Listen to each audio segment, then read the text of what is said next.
should have brought me here sooner. I need to get to work before the disease consumes the rest of these poor souls.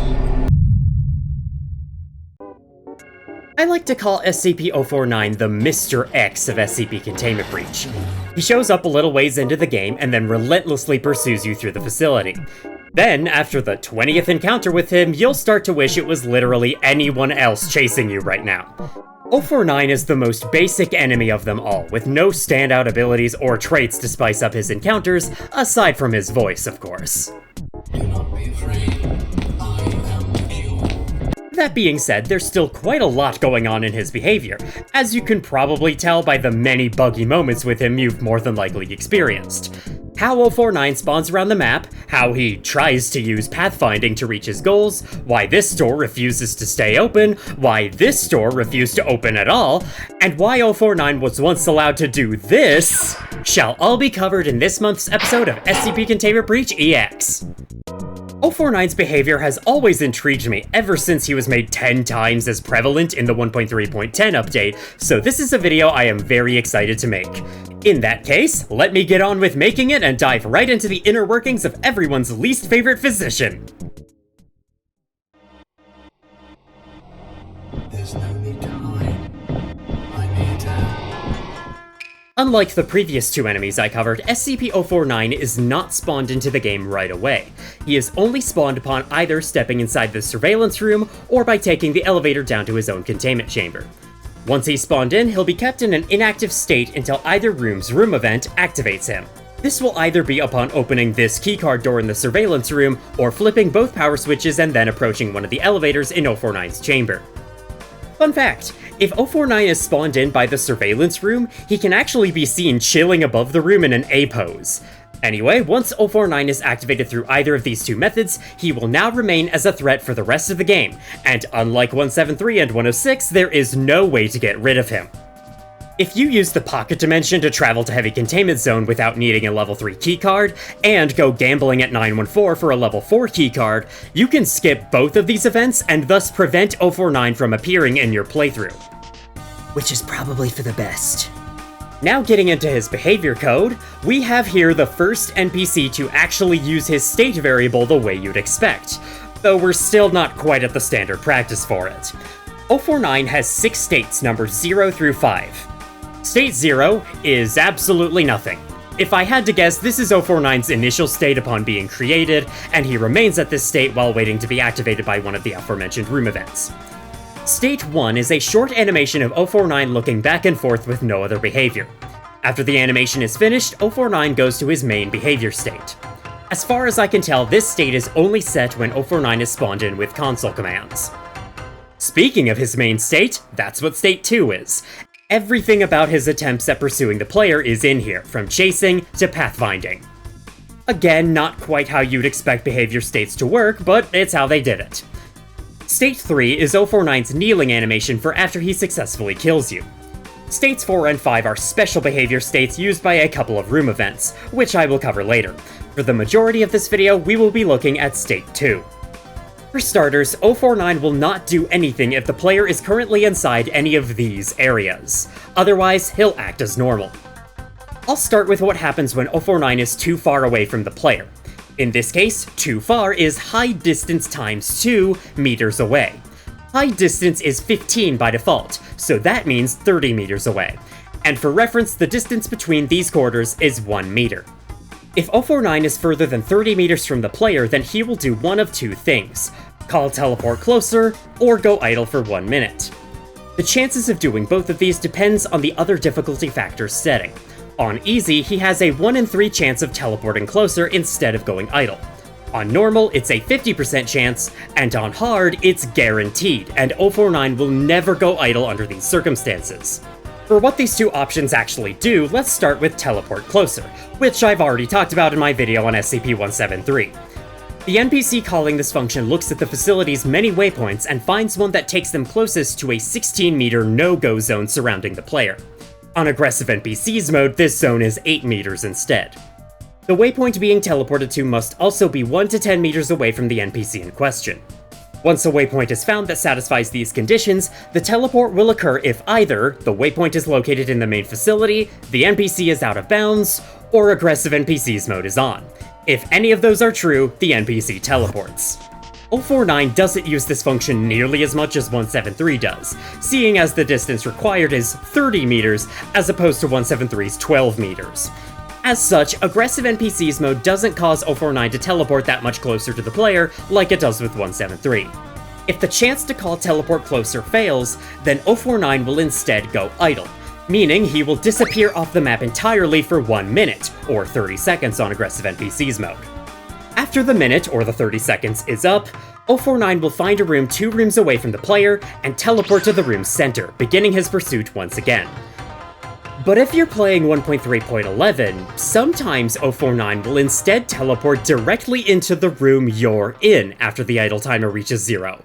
This is obviously unfair and unintended, so why is it happening?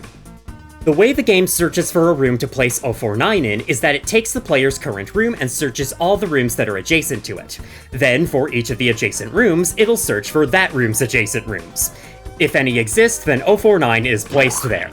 Due to the layout of all facilities, this process is all but guaranteed to work. But here's the problem. One of the rooms adjacent to the first adjacent room is just the player's room. So what happens if the player's room comes first in the list of adjacent rooms? 1.3.11 says, who cares? Toss him in there! 1.3.12 fixes the issue by adding a check to verify that we're not about to drop 049 on top of the player. Simple as that. That's not the end of the quirks with his idle timer, however. See, the code says that the timer is 60 seconds, then afterwards 049 spawns 2 rooms away and starts heading toward the player. But this isn't what happens in-game. Sometimes, 049 remains idle for much longer, and when he does appear, he usually spawns at a waypoint, and said waypoint tends to be 3-ish rooms away from the player instead of 2. So what the heck is going on? I have a strong theory as to why. Among the first operations run in any NPC's behavior is to grab the distance between the NPC's collision box and the player's, and save it to this dist variable. Dist is then used all throughout the behavior code to decide what things to do at certain points. Getting the player's distance from the NPC is usually one of, if not the first thing the NPC does on every frame, and 049 is no exception. But this particular code ordering ends up creating a small issue for the frame where 049 snaps out of being idle. Let's run through the code execution for this frame. We start by getting 049's distance from the player. Right now, 049 is very far out of bounds, which is where he's sent during his idle time, so the value is something huge. Then we run the idle state management. We see that the timer's hit the end, so we find a room 2 rooms away from the player and place 049 there. Now that he's no longer idle, we'll run his behavior. But then we arrive at this distance check. We never updated the dist variable to account for 049's new position. 049 may be 2 rooms away from the player right now, but as far as dist is concerned, he's still all the way out of bounds and far too distant to run normal behavior. So we go back down here and roll the chance for teleport closer. If the chance fails, 049 is sent right back to being idle for another minute. If it succeeds, 049 will remain on the map, but teleport closer will move him to a nearby waypoint instead of his intended spawn position. Since any spot 2 rooms away from the player will likely fall inside the 16-meter no-go zone for teleport closer, with aggressive NPCs off, this means that teleport closer will, ironically, send 049 away from the player, and this is why he usually spawns farther than 2 rooms away. It is possible for teleport closer to fail under certain circumstances, in which case 049 will just use his intended spawn position, the center of a room 2 rooms away from the player. Anyway, if teleport closer is called on the frame 049's idle timer ends, which, as a reminder, teleport closer is always called on hard difficulty factors, 049 will recalculate distance on the next frame and resume his behavior as normal. Speaking of which, it's finally time to get into 049's hunting behavior.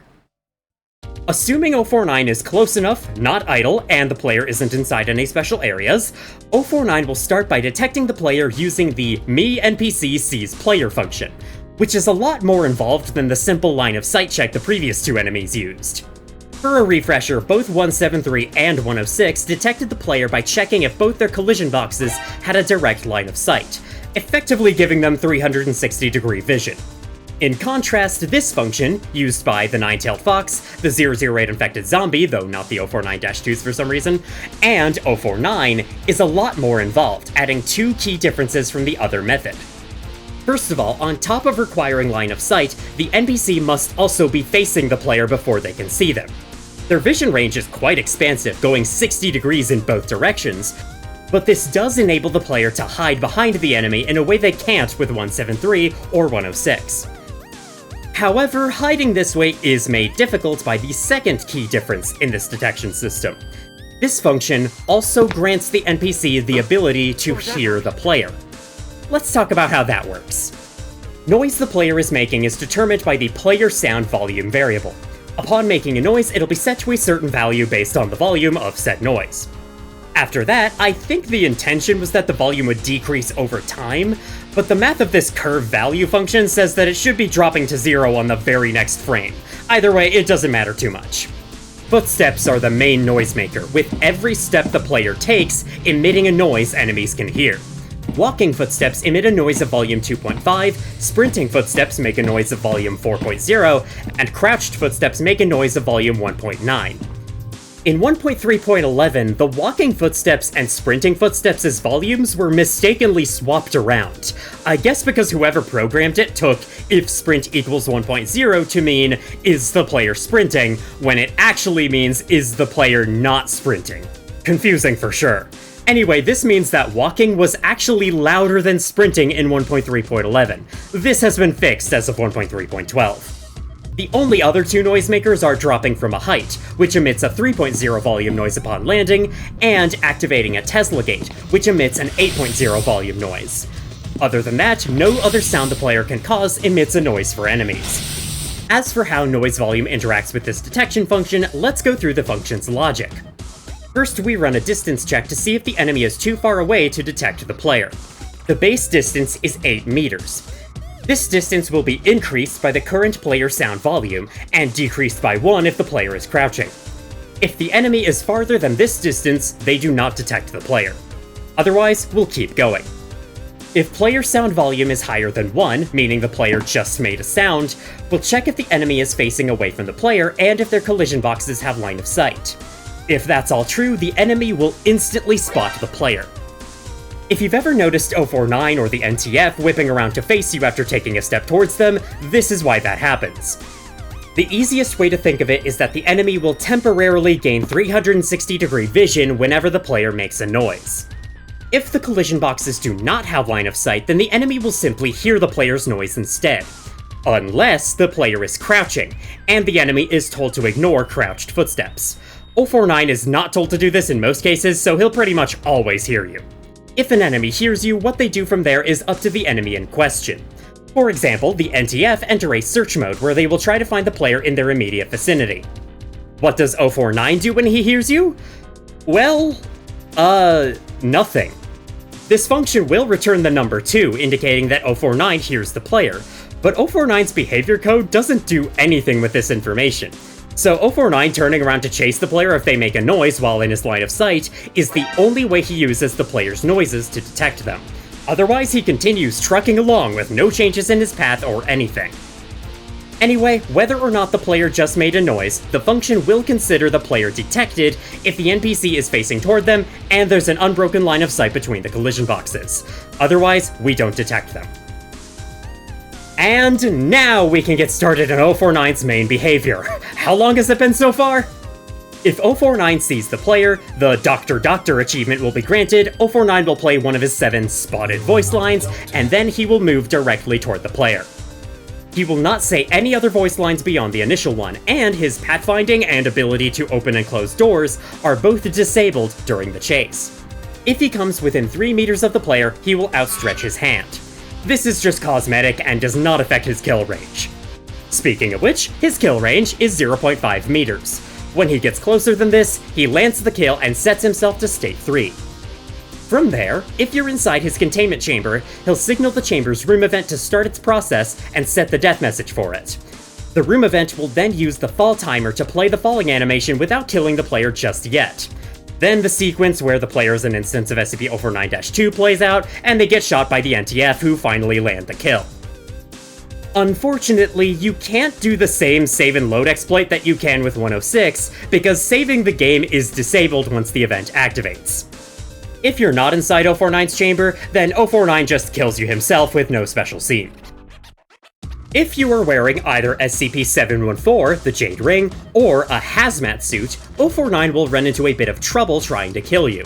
You'll be able to keep contact with him safely for a little while before he removes them and lands the kill. While in contact with a 714-bearing player, 049 will begin incrementing the blur timer, which is the variable used to cause the blurry vision effect seen all throughout the game. It will increment by 2.5 each tick, and upon reaching 250, around 3.6 seconds, 049 will say, "Stop resisting.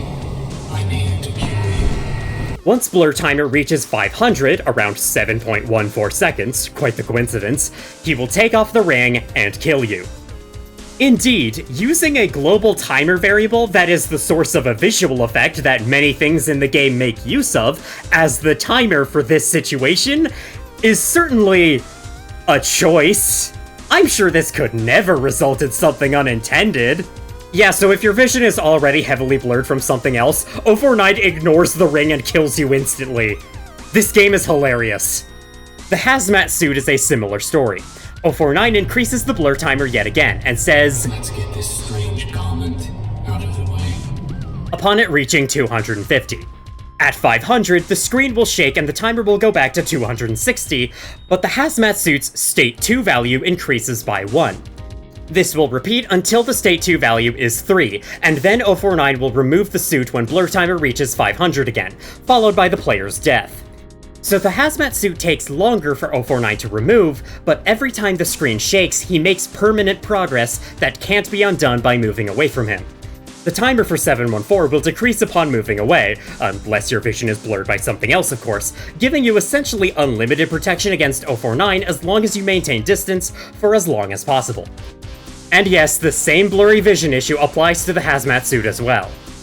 The final note is that the heavy hazmat suit, obtained by throwing the hazmat suit with SCP-148, the metal panel, on 1-to-1 Find or Very Find in 914, the refining machine, will prevent 049 from killing you entirely. He will still increment the blur timer though, which is why your vision will get blurry if you stay in front of him. If 049 no longer sees the player for 2 seconds, then he loses them and begins his default hunting behavior.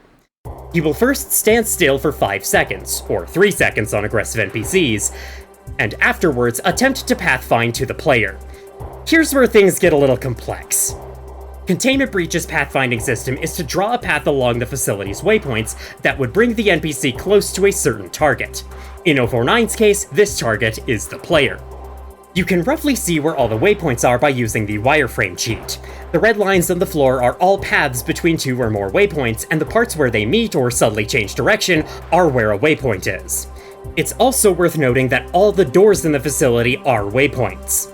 NPCs cannot teleport to door waypoints, but they can still pathfind through them, as it is important that the NPCs know where the facility's doors are. If 049 is able to find a path to bring him close to the player, he'll follow it as best he can. He'll turn towards the next waypoint on his path and move towards it until he gets 0.2 meters from it. Then he'll cross it off the list and start moving toward the next one.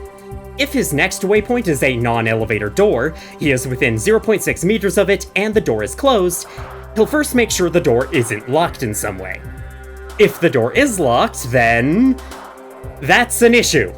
Time to find a new path. If it is unlocked, 049 will open the door. Similarly, if the previous waypoint on 049's path is a non-elevator door, and the door is usable, 049 will close it upon getting farther than 0.3 meters from it. He will only open and close doors while following a path. I guess he temporarily forgets how to use them when he sees his next victim. Another thing he only does while following a path is randomly speak. He has 7 different searching voice lines that he has a 1 in 600 chance per frame of saying, as long as there isn't a different voice line playing already. Some of these lines seem to indicate that 049 is hearing you, like, "I hear you breathing," or, "I know you're in here." But again, 049 does not have any different behaviors for hearing you. He technically can hear you, but he doesn't do anything about it, and he can always say those lines no matter if he hears you or not. Also, his Ring Around the Rosies voice line is a bit more rare than the others, with him rolling a 1 in 30 chance of choosing that one as opposed to the other 6. Once again, 049 will only say these lines while he's currently following a path, or trying to. In any other behavior he has, he will remain silent most of the time. It's also worth mentioning that 049 does not continuously update his path to the player like 106 does. When 049 finds a path somewhere, he will stick to it until he reaches the end, then he pauses for 5 or 3 seconds before finding another. So if he finds a path to the player and the player moves away from that location, 049 will still go to the location the player was, then pause for a few seconds and find a new path to the player. In this way, his chase is slightly less aggressive than 106's. Now, what happens if 049 can't find a path to the player? First of all, 049 compares his distance from the center of the player's room and his distance from the center of one of the adjacent rooms. Whichever distance is smallest, 049 will attempt to pathfind to the center of that room. So if 049 is far away, but can't find a path to the player, he'll pathfind to the center of one of the nearby rooms instead, whichever one is closest to him. The next chunk of code is a large while loop that runs 3 times and contains 3 other blocks of code within, which is always run even if 049 successfully finds a path, whether to the player or to a room. The first block of code will throw away the found path if it is too short. Either there's only one waypoint on the path that's very close by, or there's no second waypoint on the path. The third block of code will search the beginning of a found path and make 049 skip any waypoints that are locked doors if the actual path is behind him. I'm not entirely sure when that situation comes up in-game, or if this code even does anything most of the time, but there it is. It's likely here to prevent 049 from getting stuck against a door that he can easily ignore. The main thing I'm here for is the second block of code, only run if the path to the player or a room still hasn't been found. In this case, 049 will find a room 2 rooms away from the player's room and attempt to pathfind there. If he succeeds, a cycle will begin.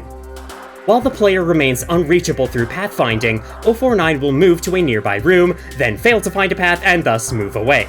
Upon moving away, he'll once again move to a nearby room, so on and so forth. This is what should happen most of the time, but sometimes 049 will do other janky things like loop between 2 waypoints or try to move to a waypoint through the wall and end up walking in place indefinitely. Why he does these, I'm not completely sure, but it definitely has something to do with the player's current position and whether the pathfinding system thinks it found a valid path. The aforementioned explanation is what's supposed to happen in most cases. If 049 is completely unable to find a path anywhere for any reason, he just stays put and waits for the player to move to a more useful location. The final notable fact is that just like the other enemies, 049's movement speed will be increased if other difficulty factors is set to normal or hard. And that's the basis of 049's behavior. I'm a little fuzzy on the details when it comes to pathfinding, but I hope to have at least given you a rough understanding of why 049 does some of the things that he does. That being said, I'm sure there's quite a lot of 049 related jank that you're wondering about, and although I am unable to answer why every single bug occurs, I do at least have some explanations for a few of the more common ones. So let's get to that now. First up is actually a bit of an exploit I ended up finding while recording the footage for this video. Right here, 049 walks up to this waypoint and seemingly reaches the end of his path, which is why he pauses for 5 seconds. I am currently pressed right up against the door that's in front of him, which appears to mess up the pathfinding and cause him to consider me unreachable. If I had to guess, it might have something to do with 049 throwing away paths that are too short. Either way, 049 then turns and walks away, which is his standard behavior when he's this close to the player and considers them unreachable. You can do this with the majority of doors in the facility. Just close them, wait 2 seconds for 049 to lose you, then press yourself up against them. In almost every case, 049 will begin to walk away, giving you free distance from him. Not every door works this way though, so do be prepared to run if you need to. It also isn't a very effective exploit if you're being chased by another enemy, but it certainly could help. The second bug I noticed is one that you wouldn't normally see without the wireframe cheat. 049 very often liked to spin in circles in the distance, until I would approach him and then he'd snap out of it and begin pathfinding as usual. This would usually happen upon him spawning in from being idle. My best guess is that a combination of 049 spawning at Y position 0.5, teleport closer placing 049.15 meters above the waypoint, and perhaps other janky collision shenanigans renders 049 too high above the waypoint to cross it off his list, so he constantly tries to move toward it to no avail.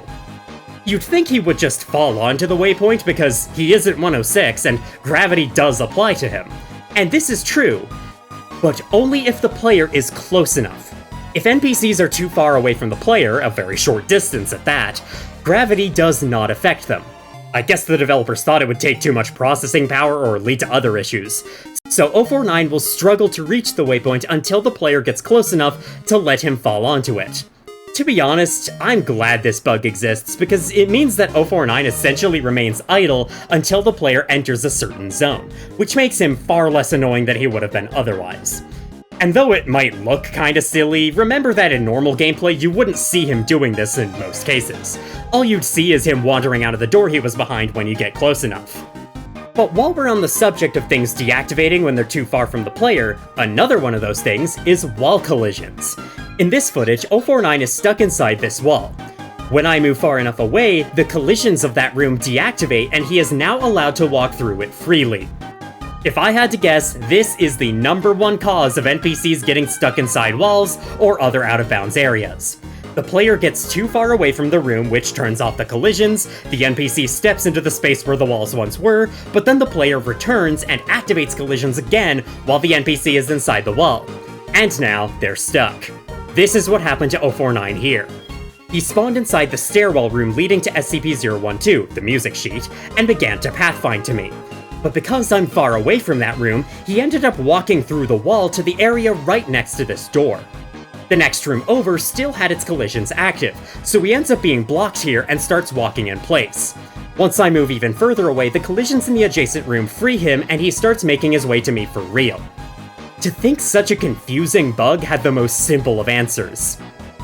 However, him being stuck in this wall actually exposes yet another bug. Have you ever had this happen to you?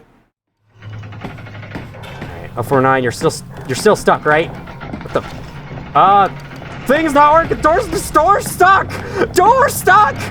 Door's stuck! Help! Door's stuck! This slightly infamous issue is caused by 049, and also caused by playing in 1.3.11. Let's analyze what's going on here. The layout of these rooms looks like this. 049 used teleport closer to send himself into the hallway of this storage room, behind the closed and locked door. As such, he had no way out, but by some weird janky method that I admittedly do not understand, he was able to find a valid path down towards this waypoint, and he began to follow it. We can tell he's trying to follow the path because he's constantly moving, and he's also saying his searching voice lines, which he only does when following a path. Obviously though, he's not making any progress. Both the game's pathfinding and 049's extra pathfinding checks never account for walls, because in most cases, the waypoint's paths never have any collisions with walls, only doors. So 049 thinks this waypoint is reachable as long as he believes hard enough, or if the player moves far enough away, of course. What causes the door to be stuck is that the door was also marked as a part of 049's path, even though there shouldn't be any way 049 got close enough to it to cross it off, but whatever. 049's next target was the waypoint beyond the door, meaning the door was considered to be behind 049. In this case, 049 ran his code to close the door.